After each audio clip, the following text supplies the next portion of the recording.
Wow. Good evening, everyone. How's everyone out there enjoying themselves, I hope? I'm very excited to introduce myself. My name's Ian Ratcliffe, and I'm a very good friend of Dave here deep in lockdown in Sydney. And also with me, I'm very, very excited to introduce to you the amazing Alice, who is coming all the way in. How do I describe you, Alice, apart from an absolute superstar? Stop it, you. Stop it. Hi, guys. My name's So, Alice, and I am the brand specialist for Pernod Ricard. So I look after all of these delicious gins that we're going to taste today. So thanks for choosing to spend your Friday night with me. it's a great thing. And guys, usually we'd be doing this from a studio, as I know a lot of you are aware. But tonight we're coming live from my office and also from Alice's. So guys, bear with us. Thank you so much for it. We really do appreciate everything you're doing. Regardless of where we're streaming from, we are super excited because we are up to enjoy, honestly, 6 of the most fantastic gins out there. We're going on a real journey, literally all around the world to taste these fantastic gins. And I think the thing for me, Alice, that I'm really excited about is there's so much variety and flavor. I mean, that's the thing that really blows my mind with gin. It's not just something that is just, the standard sort of dry that people might be used to, but there's such a variety that we can dive into and really explore these different flavors. Yes, and that's something that I love about gin. It's something I love about whiskey. Is that each gin I really think tells its own story, and has so much to tell, and there's just so many possibilities when it comes to gin. And I think when everyone thinks about gin, they think of a stereotypical London dry, and I'm definitely here to show you guys today that there is a lot more to gin than just a London dry. In fact, the first gin that we're going to kick off with is its own category, Wow. which is interesting. So I love Plymouth Gin. I think it's beautiful. I think it's a brilliant place. But yeah, I just think for me, Plymouth Gin, it's definitely my martini gin of choice. And I just think it's a really nice place for us to start. Very good, very good. Before we pour that one though, quickly, Alice, what I'll remind everyone is we've got people coming in from all around the place on loads of different platforms, Facebook, YouTube, directly on our website. So guys, I encourage you, the best way you can interact with us is jump in the chat. Any questions that you've got, pop them in there. I'll see them straight away and bring them up with Alice, and we can drive out from there.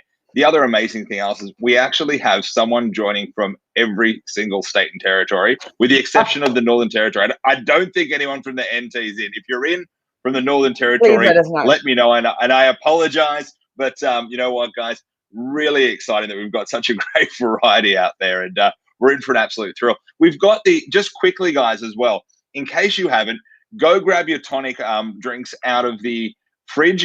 Capi, you've got an amazing selection with us today. And again, Capi, thank you so much for supporting us on this. Such a great sensation that we'll be going through.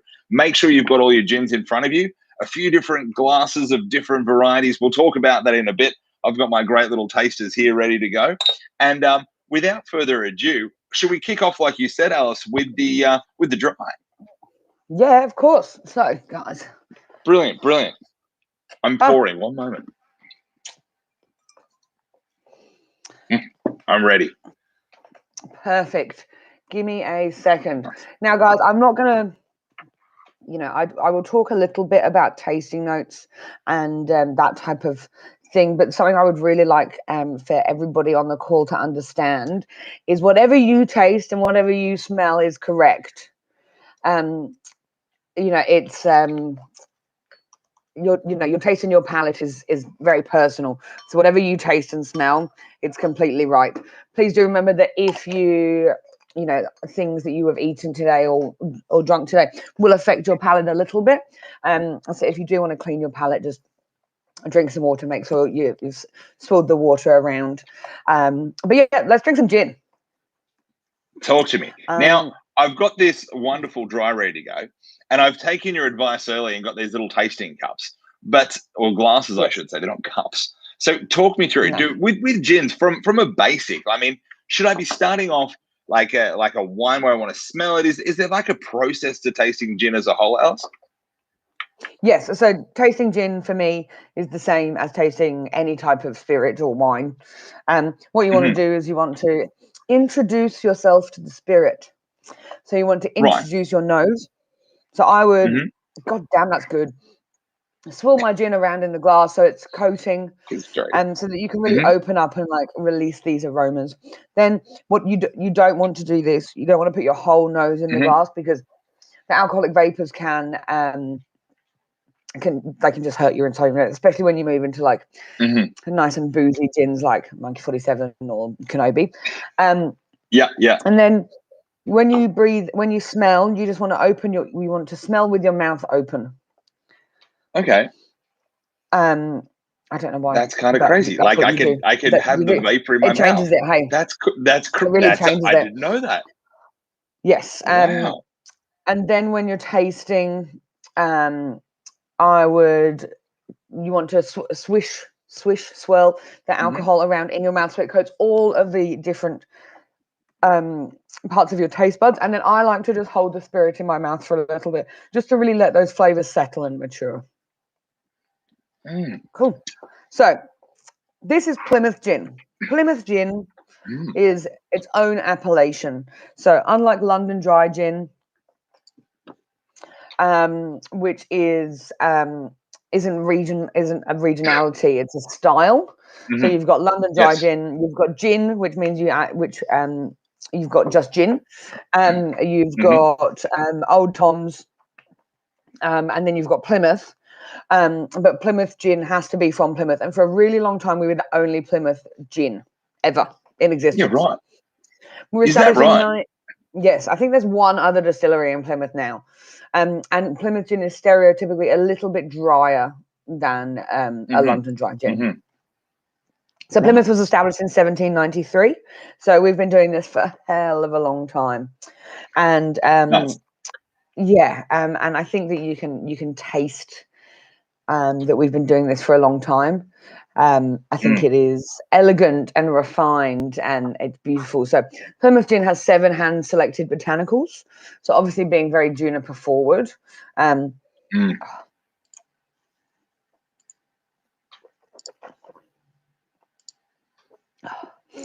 oh, it's got this just beautiful heat at the front, Mm. which I really love. And it's just got this wonderful texture, which is why I love drinking it in a martini because, it's not, it's definitely not a limp gin. Hmm. Hmm.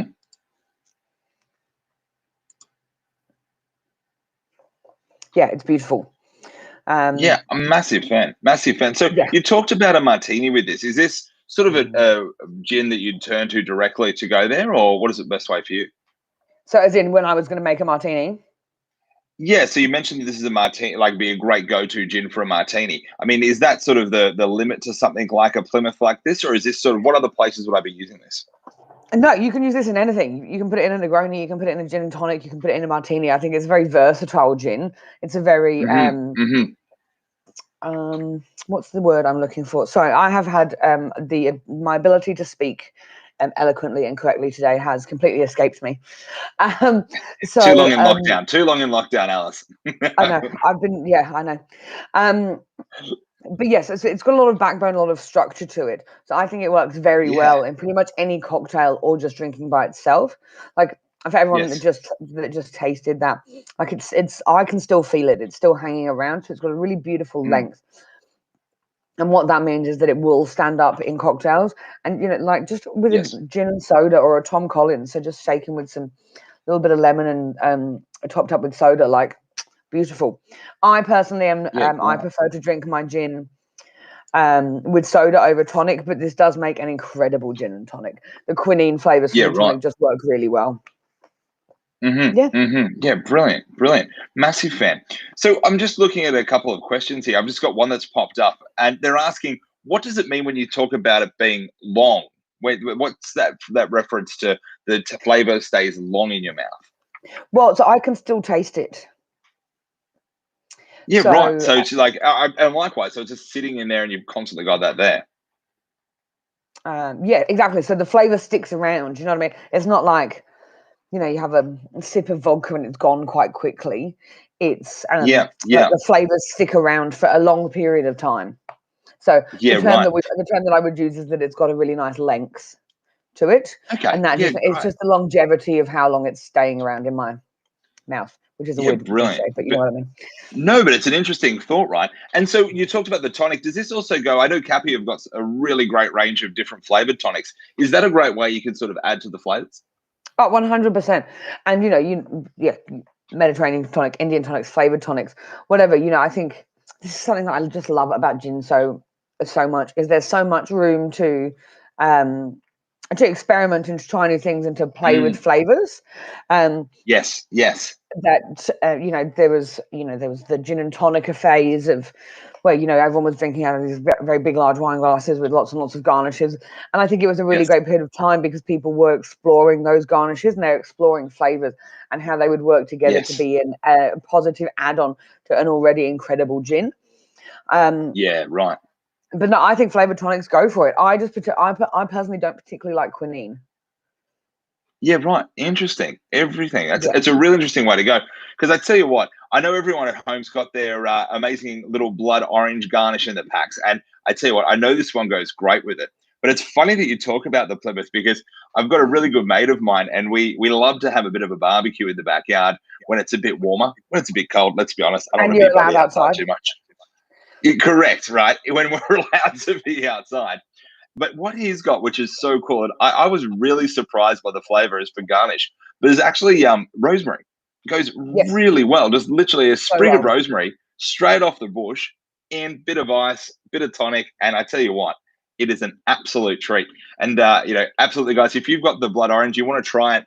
As Alice was saying, it's a really great way to try different things, try the flavor, try the way things mix together. And you know, it's really, you know, for me, gin is great because it's such a versatile drink that can be tried in so many different ways. Exactly. Tell And me what. well, I thought So that it carry would be on. nice to, no, sorry, I thought it would be nice to try something a little different next. Um, Okay, so, talk to me. so I'm taking us to Japan. You know, it is the opening ceremony of the Olympics and all that stuff. Um, Correct. yes, you know, I'm obviously very sporty. I'm not at all. Um, but so I'm going to take you over to Japan next, and we're going to go to the Kyoto Distillery, and we're Hmm. going to try Kenobi, which means Brilliant. beauty of the seasons. And within this range, you have the Kenobi Dry, the Kenobi Say, which is the navel strength, and then Kenobi Tea, which is what you've all got there. So the Kenobi Tea, You're right. which is this beautiful little bad boy here, I've just got myself a little mini bottle. Beautiful. Um, it is very heavily focused on the tea that we use. Mm. So if you guys want to pour yourself a little bit of summon, and I can just talk Let me you grab through the this. brand. Um, Yeah, please. Oh wow, that is a it's really incredible, different isn't it? flavor and smell. It's Like that is just incredible. so different, Alice. Yeah. Yeah. Wow. So That's great. this is sitting at 55.1%. Wow. This is yeah, it's fine. It's not that boozy. We're on to Monkey 47 soon. Um, and I love this. It's only got 6 botanicals. So the way that we work at Kenobi is we distill in all of the different elements and then we blend them together. Hmm. Hmm. So this has a base, a citrus, and a tea. So you've got juniper berry, orris, and hinoki as the base. You've got yuzu and lemon as the citrus, and then you've got green tea as Wow. the yeah. So, but it is very, very tea forward. But this product was created in collaboration with a tea grower and blender, Hori Shishimen, and they were Right. founded in 1879. So they're Wow. based in the famous, yeah, like they've been doing. If they don't know how to make tea by That's now, they're that's in the wrong that's some business. heritage. That's some heritage right there. Exactly, 100%. Wow. So a number of so yes, so they're in the famous Uji. So my Japanese is not great. I would say non-existent actually. But in the south region of Kyoto City.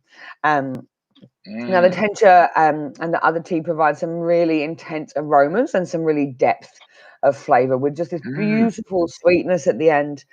And that's just from the distillation of these incredibly superior teas. Something that is really cool is when we're growing the tea for this, it spends the last 6 months under shade, because if it was sat out in the sunshine, the sweetness that you get in this gin would turn into bitterness. You know how green tea naturally has that little bit of bitterness? Well, that happened in the last bit of the cycle growth. So, and we keep it in shade. So that, I know, crazy, hey. It's incredible. Like when I don't know. I suppose for me, I so readily forget how much of thought, how much process, and how much of an art really goes into creating these drinks. Yeah. I mean, I find it really fascinating. Yes, and I was talking to the master distiller Alex Davies Wednesday. Yeah, right. We were just having a bit of a catch up, and we were just talking through the brand, and I was just asking him how he drinks this. He said that the best way he's ever had it was he was at a hotel in Tokyo. Yeah. And the bartender threw it. So for those of you who don't know, who've never made a drink, which is fine. I never really understood what throwing was until I did this for a living. So you would put the green tea gin into the shaker with some ice. And then what you want to do is you would pour the liquid from one tin to the other. And what that does is it creates a lot of air, it adds dilution and it cools it, but not too much dilution. And he said it was so perfect. He said it was the exact right temperature. It was the exact right dilution. And it was just served to him over a large block of ice, so the dilution slowed down. Really? Yes. Okay. And he said it was the best I'm not going to pretend. I've got a nice little bit of ice here. I'm going to try. I'm popping it in. I'm taking full advantage. I'm going to give this a go. Are you going to throw? Straight. Man, I tell you what, I'm going to cause an absolute ruckus in my house if I do that. I'm nervous and I don't have to go, but I am going to try it on the ice. Yes. Here we go.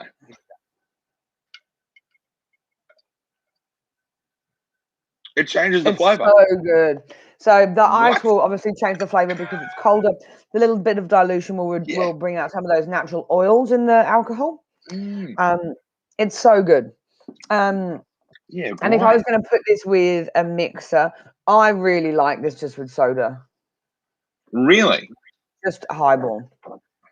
I'm just trying all day, right? Here we go. The soda in it is. Your wish is my command. I'm glad I came prepared for this. Here we go. I tell you what, I was having a little read about this in the packs that we sent out, and I was reading there was a really interesting way they were talking about using this tea, which was the signature, I think it was referred to, and that's actually drinking this gin with hot water. Is this right? Yes. So very similar to a sake. Yeah, right. Incredible. Now, so as I'm having this with soda, I think I could drink a lot of that just quietly. That's a really nice flavor. Super dangerous. And I just think that's right. I just think the soda just elongates it. It's such an elegant gin. But yes, so the serving it with the hot water and drinking it side by side. I have worked with some venues that have done it as like an after dinner drink instead of like a digestive. They would serve that before they moved on to a dessert, which I think is a fantastic idea. Yeah, and again, I wouldn't have thought of gin like that, but it makes a whole lot of sense. That's great. I've just got a question that's popped up here, asking: does all gin have to be made with juniper? Yes. That's the rule. That's like it's a gin when it's juniper. Yes. So a London dry gin has to be. I'm just trying to remember this exact definition so I'm not misquoting. So a London dry gin has to be juniper dominant. Right. Yep. It can be any dry style of gin that has to be juniper dominant, and you cannot add anything to it after distillation. Right. That's the rule. Bang. Yeah. So Beefeater, Plymouth probably would be if it wasn't its own gin. Plymouth, Beefeater, all of those really big brands, they are all London dry gins. Old Tom's gin is a little sweeter. Yes. But still very, very juniper present. And then, but yes, you need juniper for it to be gin. And an Old Tom's gin also has less botanicals. And then, of course, you've got Sloe and that's gin. The way it goes. So you've got Sloe gin, which we'll get to later. Yes. Which is a slow berry, is that correct? Yes. So it's not just gin that's not moving very fast. It is. I'm so glad you laughed at that because it's a terrible joke. I'm a dad of 3 kids. I'll take every bit I can get, Alice. I'm not going to pretend otherwise. That is a great dad joke. You're in. Yeah, thank you. Tick. Yeah, so, but yes, you do always need, so Sloe gin, sorry. So Sloe gin has sloe berries macerated into it and normally quite a considerable amount of sugar, so it's a lot sweeter. Right, that makes sense. That makes sense. I love it. But I can tell you, I also just got another little message here from Blythe who's saying this one is fantastic on ice. Blythe, I'm with you. Isn't it? Mate, this is a very strong. It's great. The soda goes with it well. Also, is this one that I should be considering putting in some of those blood oranges as well, or should I hold off for a bit later with those? Do you think, Alice? I would hold off on the blood oranges with this. On these ones, save them for later on. Yeah. Is that, to me, this tea flavor is just so pronounced. It's just I've never had a gin like this. I'm going to be completely honest. No. This is one that's really surprises me. And this is why I thought it was. This is why I thought it was good to kind of bring this. So Kenobi was very much based off wanting to. They didn't want to be, they didn't want to create a contemporary gin as a driving, force of the range. Yes, this is an award-winning contemporary gin, and that means that it's just a different style. But I just think it's I think it's a very exciting product. It's so different.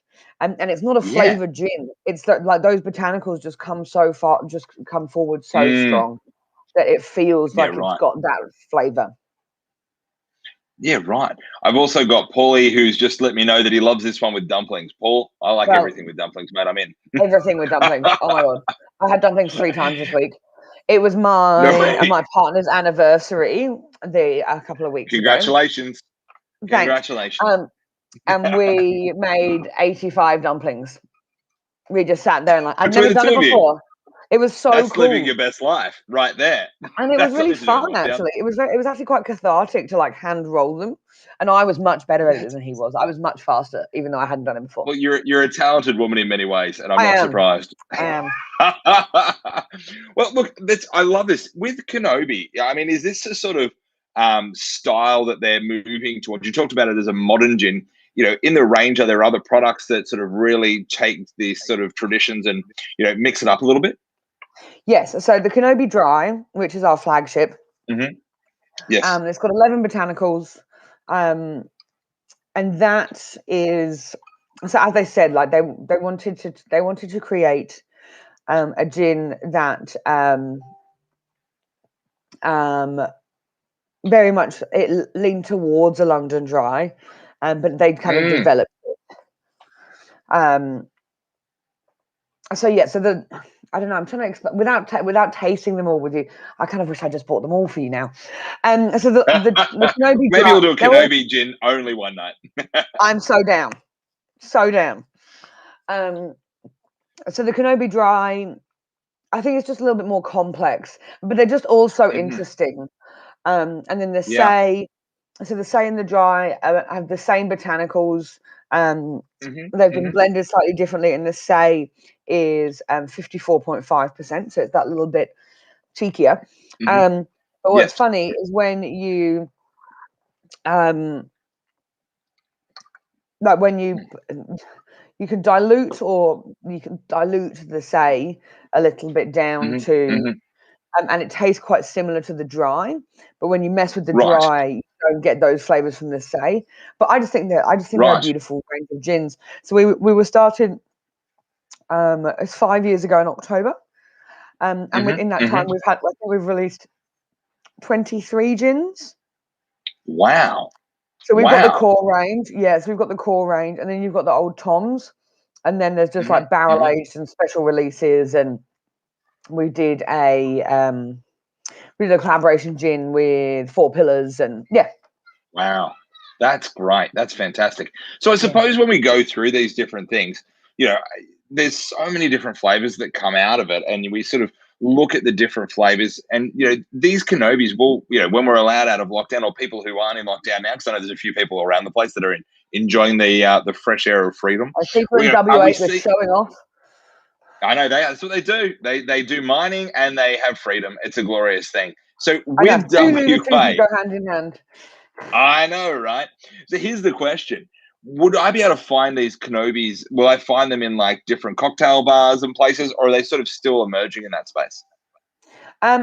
We're still emerging. I like that word. But that being said, like, you can find all of these in any good gin bar. And if you go and like, yes, you would find these in lots and lots of good cocktail bars. But also you can buy them, and I would always suggest that you experiment at home with it.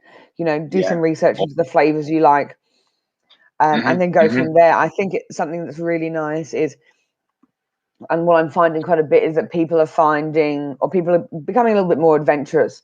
So you could take a range of classic gin cocktails and put cognac in them instead of gin, and they would taste delicious because the premise is the same. You know what I mean? It's about balance and sweet and sour and XYZ. So that's what I would encourage people to do, is go home and experiment, try things out.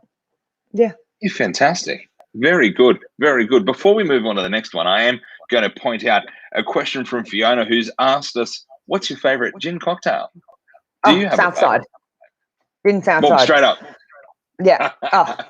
So it's the cocktail that made me fall in love with gin. For those of us who are uneducated, like me, tell me what that is. Gin, lime, sugar, mint. Straight away, just straight up. Shake. Very nice. Strain. Yeah. Boom. Beautiful. It is the cocktail that made me fall in love with gin. Really? That's fantastic. Yeah. I love it. I love it. I love it. That's great. Well, look, let's jump on to the next one. And I know people are getting excited about these blood oranges to taste. When should we be popping those in our glass? Are we there yet, or are we saving those for a little bit later, Alice?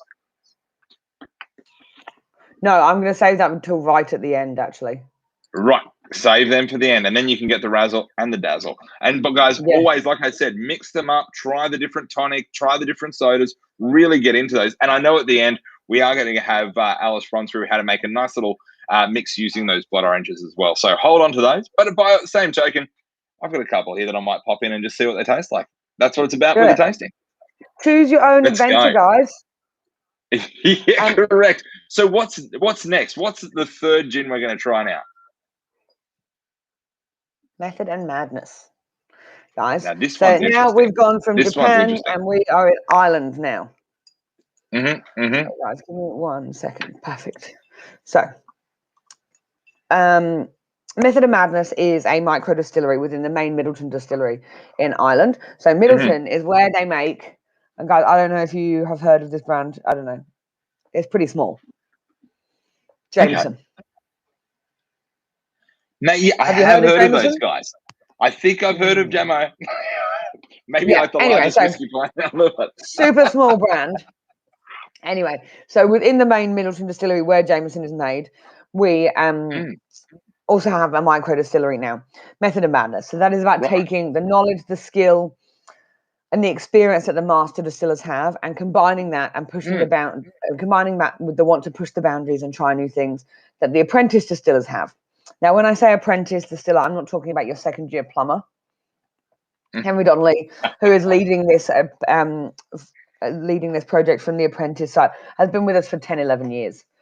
So he knows what he's doing. Really? But what is really lovely about this, so we've got some whiskies, but we've got this gin. This is distilled in the oldest gin still in all of Ireland. It's named after one of our full stop. Full stop. Yeah. That's how old it is. Wow. Full stop. Yeah.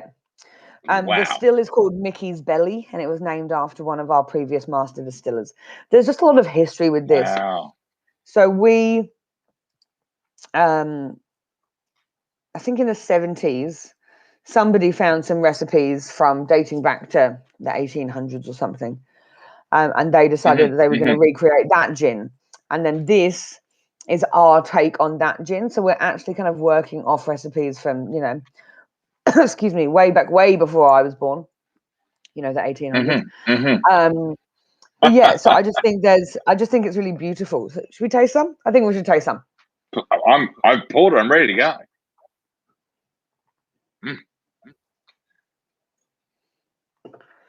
Perfect.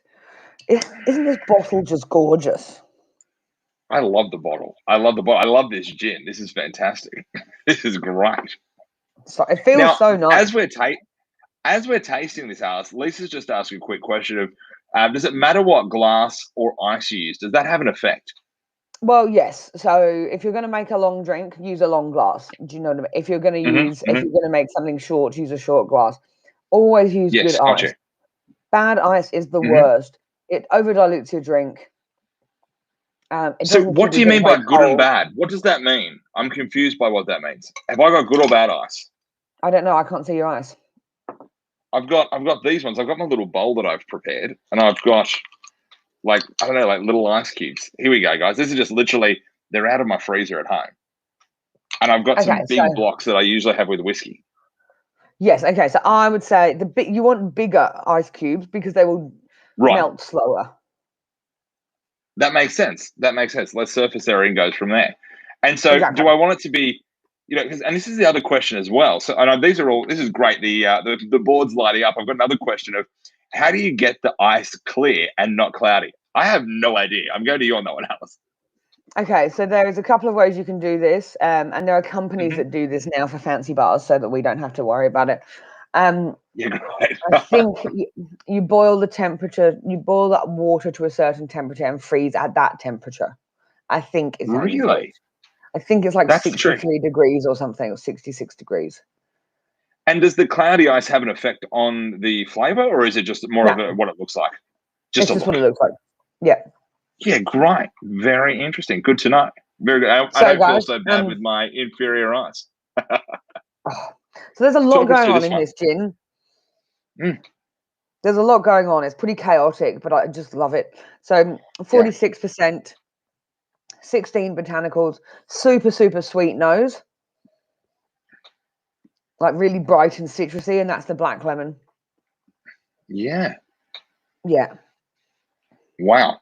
It's I suppose for me, as I smell that, it's funny. It's almost like it's a sweeter smell, but not like nasty sweet. You know what I mean? Like, it's not like I'm having anything that I don't want to have, but it's really. Is that the botanics that you're talking about? Botanicals, yeah. Yeah, right.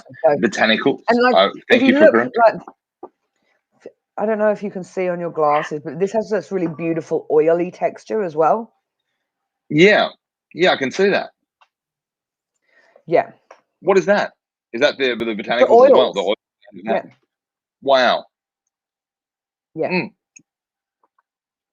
Look, I love the Kenobi. I love the dry. I think this is my favorite so far. I know I'm not supposed to have favorites, but for me, I'm loving this. And excuse my language, but I wasn't going to bring any shit gin. So I would hope that you like all of them. You know what I mean? And I do, but I mean that Method Madness is just really good. And also for the price point, it is just mind blowing the quality of this gin. And everything I've kind of got today is quite super premium. But this is very, very affordable. Yeah, wow. Very nice. Yeah. Very nice. And so with this, I mean, I've got my tonic, I've got my soda. Is there a preference I should be going for with this? So I would say probably tonic. I think it's while it has a lot going on. It's got enough backbone that it's not overwhelmed by the quinine flavor. There we go. Yeah, right. That took me a little bit to open, and I swear I haven't had any gin before. It's at home, guys. But let me get this one here. Tell you what, these Capis, I love these bottles. How good are these? They just look great. Oh,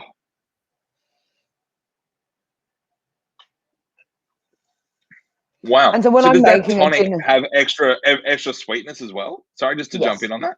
yeah, Yeah. Wow. Okay, that's great. Sorry, what were when you it's going to say, Alice? I incredibly cut you off. sweet. I apologize. No, you're fine. So Mm, when you're making a gin and tonic or gin and soda, unless you're making like an extra long drink, so like a highball style, what you want is you want 1 part gin and 3 parts tonic or 3 parts soda. So 30 mils and then 90 mils or 45. Do you know what I mean? That's the ratio that you're looking for, so that it balances out. And when you're garnishing your gins, think about the flavors that are in the gin. right. Um, so that is super lemony. So I would garnish that with a Yes. lemon. Yes. So you just go Um, with it. So with gin, you want to complement what you're tasting, not contrast or add yes, to. yes. And Wow. I personally do not understand why people keep putting lime in their freaking gin and tonics. Because I don't know any gin with lime in it. And it goes from there. Well, it's really interesting. And I'm just going to quickly jump in. I've just got Daniela who's been asking, as you're talking about the retail and different elements. The great thing, guys, is these gins, you can get them from a range of different places. Some places will and won't have them. The great thing is, and this is a big thanks to Alice and her team, they've actually managed to pull together some really great promotions for us. This one we've actually got, and I don't know if we can pop it in the link on the different channels, but we'll definitely send you out an email with it. But we've got this one for $76, which is a really Which is good a price. steal. So, yeah, that's a great. It's thanks to you guys that helped us get the right pricing. So guys, we'll Well, you know shoot what I that mean. out and Like, feel free to jump on it. I would prefer that people can buy the booze. Do you know what I mean? I don't want to hike the prices up and then it's not, then it's inaccessible to people. But I think 76 Yeah, bucks for a good bottle of gin with like this amount of flavor, and this beautiful, beautiful texture, I think is great. yeah, Okay, 100%. guys, we're And I halfway absolutely through. agree with that. Come on, what's next? What have we got next? I don't know where we're going to keep going because this is all bloody Okay, great. I could sit this here is and my drink all night. favorite. I'm not going to lie. That's what I'm going to do Are we later. going to Max? Are we going to Max's house? We are going to Max's house. Guys, come along with me. This We're is the going to best. Germany. Dun, dun, dun, All dun, right. dun, dun, dun, dun. Hey, I I don't don't know have why a I'm little one. singing. I've only got the big one, and I'm in. This is awesome. This is the big one. No, but I've got the big one too. I don't have the little one, so I'm with you. So we're just gonna have to Yes. drink lots of it, just for safety, to How, make sure we get a good how tasting. terrible. Guys, so this is Monkey 47. This has a lot going on. Yes. 47 botanicals, 47%. Wow. Um, Wow. oh, oh, I just love it. So, guys, pour yourself Mm. some of this. I would Wow. garnish this with grapefruit. I Okay. prefer this with soda than with tonic, but it does work with tonic. But that's because I don't particularly enjoy tonic. Um, Mhm. Martini, gin and tonic, gin and soda, Southside, any type Yeah. of gin cocktail you So, can think of. This works. so this is one that you have with your Southside because you said that's your favorite, and I know this is one of Yeah. your favorite gins. So we're in a good Yes, spot here. we are. Right. Right. It was very Okay. hard Talk not to to me. just lead with this. Okay, so this is stay with me, guys. This is a little bit of a long story, but it's a very interesting story and it's beautiful. So a Mhm. man by the name of Montgomery Collins was stationed in Berlin after the Second World War. He was a member of the Royal British Air Force, and he was stationed in Berlin to help rebuild after obviously the city had been devastated by the bombings and the war. As part of his work, he started to work with the Berlin Zoo. Now, from there, he sponsored a monkey. Now, do you remember? Like, I remember when I was a kid, there was all of That these, is like awesome. the gin. No, the gin is awesome, but I just love that you Yeah. can adopt a monkey. I wish I could adopt a monkey. I don't think we're allowed to do Yes, that but here. I remember when I was like at school and stuff, and you like sponsor a tiger, sponsor an elephant, and whatever. Yeah. Anyway, so he sponsored this Yes. monkey. He sponsored this monkey, and this monkey's name was Max. And Max Brilliant. is very integral to the story of Monkey 47. So in the mid 1950s, Montgomery Collins, which by the way is just such a fantastic name, Montgomery Mate, the Collins, guy, so good. it's a name of a gentleman, one might say. It is, and you can bet your cotton socks he was English. Nobody has a name like that unless they're English. This is But true. yes, so he decided that he was going to become a watchmaker. So he left the Royal British Air Force and he moved to the Black Forest, which has abundance of people making watches and clocks. In fact, my grandfather has a grandfather clock from the Black Forest. And I have Really? this like romantic idea in my head that probably Monty made it. But I'm going to say he probably didn't because he sucked. Not his skill set. Really? Not good. I did not expect the story to go here. I did not carry on. So he's no good at making one. Not good for Monty. Right. Not good for Monty. So he decided, well, he wasn't going to be a watchmaker anymore. So he decided he was going to open his own inn. So he opened the Wild Monkey Inn after Max. Brilliant. Anyway, at this point in time, if you owned property in the Black Forest, you were also given a license to distill, which sounds really cool. It sounds like some type of nerdy booze making James Bond. License to still. It's been a really long day, guys. I'm so sorry about that. That was awful. Well, I can see the 007 thing coming along here. I can just see it. It's ticking along, and away we go. This is fantastic. Yeah. So anyway, so he was distilling, and the reason we know this is because some personal letters and things were found years later, which included all the recipes that he had been making. And alongside this, there was this little bottle with a hand-etched label with a little monkey drawn on it that says Max the Monkey's Spotswold Dry Gin, which means Black Forest Gin, Black Forest Dry Gin. Yeah, right. And our founder heard of this story of Monty and decided that he wanted to recreate Monty's gin. Now, I'm going to say probably that the gin that we make is probably a little bit more refined than the gin that Monty was making in his garden in the 1950s. Well, you'd hope so anyway. Well, new tech. You'd hope so. But yeah, so we set out to recreate Monty, which we're inspired by Monty's gin and his life. So some botanicals from India, because that's where he grew up. He spent some time over there when he was young. His father was a diplomat, so they traveled around quite a bit. But something else that I really love about this range is that it was really made with the industry and bartenders in mind. So when they first did their first few runs, they had their first kind of prototypes. They took their favorite 7 and they took it out to the bartending community for feedback. And the feedback they got really shaped the Monkey 47 that we have in front of us today. So it really is made for bartenders by bartenders. And something else that's very cool. Okay, can you hear this? Okay. Yes. Did you hear that? Okay. We can start it. We can start a band. Yeah. So we spent months making sure that the cork made the right sound. Really? Yes, and it's a cool sound. It's so good. And then on this little cork here, is this, and this, my friend, is a ring. Yes. So it says "from many one" in Latin, which is a nod to the amount of botanicals that are in there and that they can come together and they can harmonize.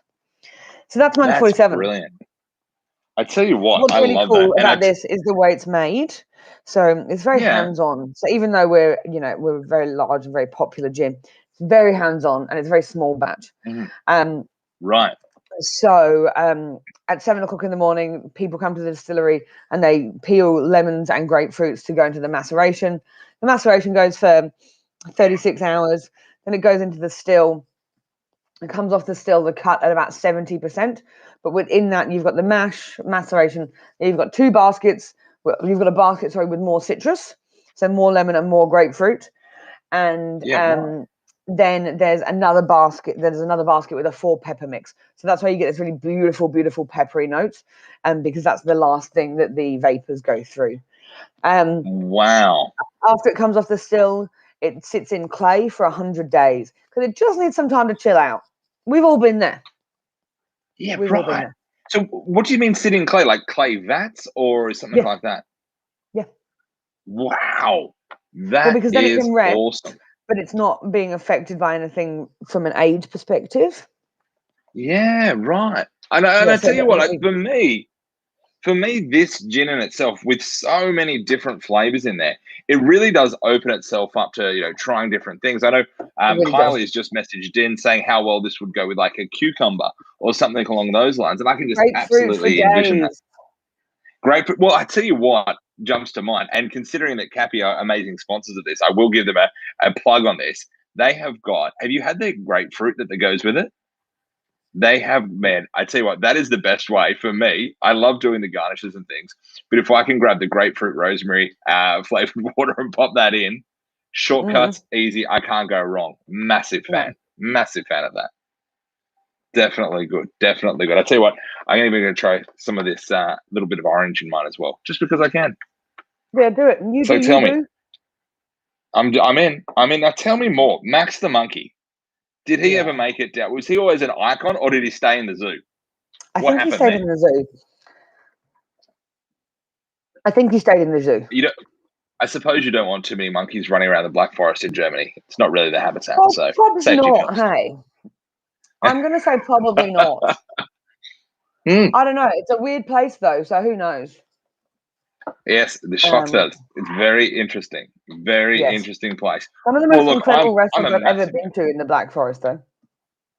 Really? What was the restaurant? Is it like a well-known, or just sort of like a little place you found? It was like Three Hats. So it's a well-known one. No, it wasn't very well. It's just at the hotel, but it was so good. That's amazing. I love it. I love those little gems that you find around the place. When we can travel again, it's going to be even better, but we'll get back there in time. We will get back. Yeah. I persevere. Now, where do we go from here? Because I don't know, like, to me, I'm very happy right now. What's the next gym we're going to? Where are we off to? We're going to go back to London. Okay. We're going to go to Beefeater. I'm in. Yeah. All right, let's do it. Let's get that ready. So, guys, we're going the famous blood orange. Let me get that out. I just love a coloured gin. I don't know why. Maybe it's the gimmick in me that I love, but it just looks so cool. It looks fancy as. I am a big fan of this. So, I know Beefeater, right? It's very famous. But how do we go from the Beefeater we know to this blood orange, an orange gin? Well, I think it's just natural progression that, you know, that's where the industry was going. People are like, you know, people have moved more towards flavoured gin. So we kicked off with our pink gin, our strawberry gin. And so while Beefeater in itself is a London dry, and it's the world's most awarded gin. Yeah, wow. Yeah. So, and you know, they're very well known for being a proper London dry.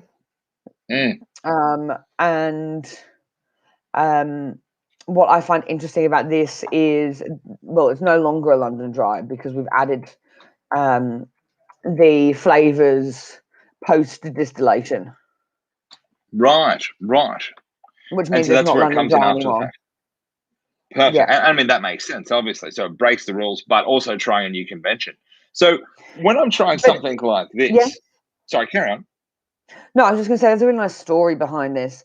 So our founder, James Burrow, hand-selected oranges from London's Covent Garden Market in 1876 to create an orange gin.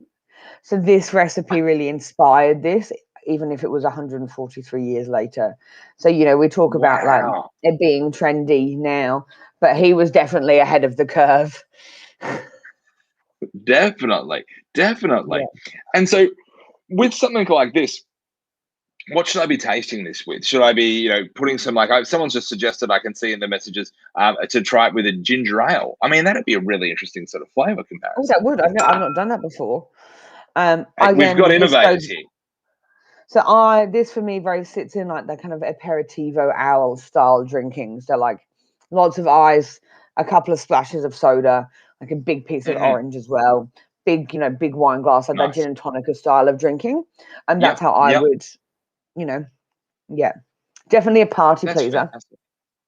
Oh, I'm loving this. This is a great little flavour. Another question, I've just seen that someone has literally accidentally mixed some of the Beefeater in their glass with Monkey 47. But the question is, are there any cocktails where people are mixing the gins together? Is that something that people do, or do they generally just add one gin to a cocktail and let that take the flavor? Be one gin, yeah. So Paul, you're trying to innovate, mate, and I'm all for it. But maybe just I'm all about innovation. It's great. I mean, I tell you what, this is a really interesting drop that goes through. So you talked about this one as being something that would be like in those broader sort of flavors. You know, when with gin, here's another question that has just popped up. Thank you, guys. The question on this one is, when with gin, is it something that we want to be eating with our meals, or is it something that you have, like you mentioned before, as an aperitif? Where does gin fit with food in your mind? Choose your own adventure. Like, Yeah. I think starting off an evening with a gin and soda is really nice, especially when you're cooking. Like, that's something I enjoy. My housemate, he will quite often, like, if we're settling in for some drinks or something, he will kick off with a gin and soda or a Tom Collins. I find it can be quite palate cleansing. Yes. I just think, I would say there's always a way to incorporate what you want to drink when you're consuming food. I think there's always a way. Yes. Whether or not you're cooking food with like flavors that complement the botanicals, or whether you're matched, you know what I mean, or whether you're making cocktails that match the food, or if you're just sitting around sipping on gin on ice at the end of the evening. Yes. I think you just have to find your way to consume it. But yes, to boil I it down, love that. yes, you compare gin with food. There you go. There you go. And I like that. It's funny you say that. For me, I think to me, it's that traditional sort of thing. But when you arrive at someone's house, if you're having dinner around their mate's place, or, in a more formal setting, I love a gin to start the evening. I really do. Yeah, It's just such a great way to and start. I don't know whether it's like, it must, in my head, it must be some like slightly hoity English thing. But it's like, you'd go round and it's not, would you like a glass of wine? It's the, would you like a gin and tonic? Yeah, I get you on that. Well, I tell And I you don't know what, why, but I love it. Well, I can tell you, Kylie's just literally asked, is this one with soda or tonic? What are your thoughts on this one? A sonic or a soda? Soda? Perfect. All right, I would say soda, it but up. just because it's a bit sweeter, I think the tonic can be a little bit too sweet. But again, it does lean, like the quinine does cut through those flavors quite nicely. So again, it's up to you. It's an interesting one. I just had the guys ask a moment ago, with this one in itself, is this something that feels a little bit oily? Is that coming from the orange that's in it, or where does that sort of that yes, and oiliness it is come a little bit sweeter, so it will have a slightly different texture. Yeah, interesting how that comes. Is that the sugar or the botanicals that are in it that do that? Both. Yeah, so it adds together. There you go. Perfect. Yeah, and it'll be the flavoring we've added, and it's all natural flavoring, but that will obviously have a little bit of a different texture because we haven't distilled that. Yeah, look, and that makes sense. That makes a lot of sense. But I tell you what, again, you've given us some absolute treats here, and people are asking on that one. I tell you what, guys, if you want to get a hold of this one, we've got that on that link. Apparently for $55.80. That's a good buy. I'll be buying some of that myself. But so now, jump guys, on there and jump moving on to the last gin, I would just ask or encourage you to either change your glass or wash your glass, just because obviously you've got that really nice fruity sweetness from the Beefeater blood orange, and I don't really want that to mess with the Sloe gin that we're about to have now. Okay, so like have something to eat if you've got that at home, or maybe just just around change a bit your of glass. water or something like that. Yeah. Just changing glass will do it as well. Okay, great. Yeah, I just don't want the residual Beefeater blood orange on the Sloe gin. Okay. The good news is I have a fresh glass. So we'll Look do at you go. Hey, this is not my first rodeo. I have been inspired and taught by the best. I like tasting. I find this such a great way to try all these different flavors. I thoroughly enjoy this. And in fairness, if I didn't enjoy this, you wouldn't be able to get me to do this on a Friday night. But this is just a really nice way to explore. And like I'm really lucky with my portfolio, but I often forget the beautiful things that I have because I'll have a different priority. I'm focusing on something else or whatever. So this is a really nice way for me to kind of reconnect with everything. Now I've just seen there's a question about gin bars. Yes, Sydney has some great gin bars. Barbershop, Moyers, Juniper Lounge would be my two go-tos. That's Barbershop's Mikey Enright's, isn't it? It is the wonderful people behind Hinchcliffe Distillery, or Yeah. Hinchcliffe. They're about to It's open a distillery these are in the the Rock. guys. Yeah, they've just opened it up down at the back of Sydney, back of the Rocks, I think it is. I've read about Yeah, it. yeah, Oh, that'll be awesome. When we're yeah. when So, we're back out and about, we should go down there, my friend. yes. So, yeah, barbershop is I spend a lot of my time there. Well, There. I tell you what, the other place that's a great one is good old Charlie at Moyes. Now that's a guy. If you guys get the chance and want to go to an amazing place, Yeah, go heading to down Moyes and to see the Moyes. Charlie. Charlie is a absolute legend. He's been a great help to us over the years as well. So no, absolutely great plug for Moyes if you're around there. But travel out to Sydney. What else can you suggest? Sorry, just I know we've got people around. Can you give some recommendations at all in other towns you can think of? Melbourne, obviously, Gin Palace. Duh. Yeah. Nice. Great bar. Brisbane. Yes. What about? Do you know Ducks? I think it's. Yeah, Dutch they're cool. Courage. Do you know what's the other one? I think it's called. Is it Dutch Courage? The gin bar that's up there as well. Yeah, that one's got a huge selection. What about it? Yeah, Savile Rose. Yeah. Even though it's a cocktail bar, has a very good gin selection. Yeah, right. Very cool. And what about our dear friends over in Western Australia? Come on, I'm putting you on the thing here. Any in Perth? Okay, so Frisk, obviously, amazing. You can sit outside. Oh, I love that place. Yeah, Frisk is my kind of go-to gin bar over there. Oh, and then, of course, you've got Flower Factory, which is amazing. Yeah, right. Very nice. Very nice. Well, look, I'm ashamed to say I've never been to South Australia, so I can't pick any bars there. But I've lived in Brisbane and I've lived in Perth, so you know, you got that covered. My hood. Well, look, we've got this special little drop that's a definite different color here. So, yes, tell me about this. What is this Sloe gin? Perfect. So, as I said, it's not gin that just moves slowly. So what we've done is we have taken the original Monk 47 dry, and then we have taken Sloe berries, SLOE. So Sloe berries, and we've macerated them into the gin to then extract all of the liquid out of the berries afterwards. And we use a hydropress so we don't bruise the fruit because that would change the flavor. So we get these Sloe berries straight after the first frost because it just preserves all of the nutrients and all those big, beautiful, juicy flavors. Amazing. And then we bring it down to 29% ABV. And there we go. I love it. This is such an interesting. So just quickly, just to reverse back, because I'm learning about this. You said macerated. Is that the term? I'm assuming it's like mashing them up, or I mean, what does that? What does that mean? So we're just letting it sit. Right. So they just sit. The berries just sit. Yeah. Right. Okay. And so, are Sloe berries used anywhere else? Is a question that just popped up. I mean, I've never heard of Sloe berries besides in gin. I've never heard them used in anything else. Yeah. Right. Interesting. So it's a gin straight through. It's the same as there's also I was blown away. I tasted this years ago. Actually, when I was in Europe, elderberry, not elderberry, elderflower. Have you heard of it? Yeah. They make champagne out of it. Well, sorry, they make sparkling wine out of it, not champagne. But it's quite incredible. I love that there's these. I suppose not older, but like things that we don't use as much these days that have been around for centuries that people have had in different foods, and yet you come along and you try something like this. So this in itself, you said, was it 28% ABV? 29.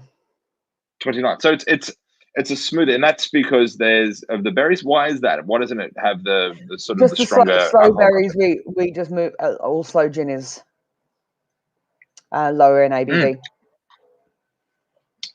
That is a very different flavor. So this to me is like most slow gins are quite sweet. I'm not about, but it's actually a liqueur, right? Because of the ABV. So slow gin is between 15 and 30%. And according to the European Union, it has to be a minimum of 25% for it legally to be called slow gin. Really? Yeah. So to me, this is something that would just be so nice to go through and literally be tasting, it's sort of like just at the end of the night, kicking back with a mate, having a chat, you could really enjoy a few of these. Yeah, I have done many times. Yeah, wow. But what I And so like is this about something is you drink on your own? on my own or on its own? Well, on its own or maybe by your own? I'm not here to judge. But is this I something that you would, drink or is this this something neat. you'd mix up as well? I drink this Neat, neat, straight up, like this. or just Mhm, on mhm. ice with a slice of orange. Interesting. Interesting. Well, this is a great one to put the blood orange in that case. If you've Mm-hmm. still got some left over, guys, pop it in there because this will be a treat. This is good. I tell you what, I've just got a little factoid that's popped up from research, Dave. And did you know that the Mm-hmm. sloe berry is part of the rose family? I did not know There that. you go. Thank you, research, Dave, also known as the blackthorn. This is why we have a Oh, whole team of people who look into these things and let us know. That is really exactly. cool. But this is great. Well, with this as well, I tell you what, this could go really well. This is me getting crazy. I'm just going to get right out there with a bit of Do it. ice cream. Bit of ice cream Um, in a bowl and a bit of this. I'd be a very happy man. I'm an ice cream kind of yeah. guy. I'm not going to lie otherwise. That is a cracker. Very, very nice. Very nice. And so this is something that sloe gins, do you use them in cocktails as well? Or is this something that's really just, like you said, a liqueur sort of style? No. So it's in a what is wrong with me? Charlie Chaplin, which is probably my favorite sloe gin cocktail, or like a sloe gin fizz. Really? Mm. Okay. And so Or what goes into a Charlie Chaplin? sloe gin, apricot brandy, lemon, egg white. I think. Yeah, Off the top of lovely. my head, That yeah. sounds a treat. It was Yeah, it's interesting. We just delicious. had Kylie say that this reminds her of a good Campari. So it's a nice little sort of finishing sort of thing. Mm. Yeah. That is an absolute cracker. Mm. Very good. Very, very good. So tell me, slow gins to look out for. This is obviously a really Just interesting this one. breakdown. Just monkey, but with monkey, you've got the dry, you've got the you've got the slow. Is it there are other things in the range to look out for, or the other ones we're trying? Have they got a slow that you can recommend? No, so Plymouth has a slow. Okay, Yeah. and a similar sort of flavour. Yes, a little bit sweeter. Yeah, right. Very nice. Very Yeah. nice. That comes through. Mm. I tell you what, I know there's something else that's happening here, and that is a little bit of a pink gin that I've been hearing about. Talk to me about Yes. this. Well, obviously, we have the Beefeater pink gin, so the strawberry gin that we released a couple of years ago. And, it is all the rage. Rage? You know what I mean? It's all the rage Yes. at the moment. Coloured and flavoured gins. We've actually just brought Mhm. Malfi back into our portfolio, which is pretty exciting. So we've got the Lemonade, the blood Lovely. orange, and then the Malfi Rosa, which is just beautiful and delicate, and it's all about kind of taking and bringing all of the flavors and feelings of the Amalfi Coast Yes. into a glass here. And that for me is the true aperitivo gin. But Right. yeah, it's so exciting. I'm so excited to be able to do sessions like this with it. So with the Malfi, when we talk about that one, that's coming out of it's an Italian gin, is that correct? Yes, from the Amalfi So talk to me Coast. about this. Absolutely name. And so tell me about it. So from my understanding, I had a great little setup where I mean I haven't got any with me now, which I'm heartbroken for because I know it's very new to the portfolio.